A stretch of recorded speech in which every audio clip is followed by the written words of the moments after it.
इंद्रायणी नदीवरचा जुना लोखंडी पूल पडला, 4 जणांचा मृत्यू झाला, 52 जणांना यश आलं सुखरूपपणाने वाचवण्यात, पण 51 जण त्यात जखमी झाले।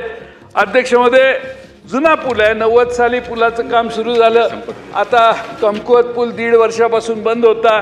तिथं यात्रा जत्रा काही पर्यटन काय असेल तर लोक त्याच्यावर जाणार नाही, त्याची काळजी करायला सरकार पूर्णपणाने फेल गेलं। आणि अध्यक्ष महोदय, हा पूल जर बंद झाला तर 8 ते 9 किलोमीटर वळसा लोकांना घालून जावं लागतं, 20-25 मिनिटाचा अर्धा तासाचा प्रवास वाढतो। आणि आता नव्या पुलासाठी 8 कोटी रुपये निधी मंजूर झालाय, टेंडर काढून वर्क ऑर्डर दिले असा दावा आहे।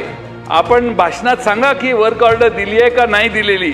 11 जुलै 24ला नव्या पुलाच्या कामाची टेंडर कामाला मंजुरी देण्यात आली असं पत्र रवींद्र चव्हाण मंत्री होते त्यांनी रवींद्र भेगडे भाजपचे नेते त्यांना दिलं। 10 जूनला 2025ला काम सुरू करण्याचे आदेश पत्र निघाले। अध्यक्ष महोदय, या सगळ्या गोष्टी तपासल्या तर नागरिकांना दोष देऊन चालणार नाही, प्रशासनाला आणि सरकारलाही दोष द्यावा लागेल। या दुर्घटनेनंतर पर्यटकांना दोषी धरण्यात धन्यता मानण्यापेक्षा आणि स्वतःची कातडी वाचवण्यापेक्षा जबाबदारी घेऊन अध्यक्ष महोदय याचा शहानिशा करा।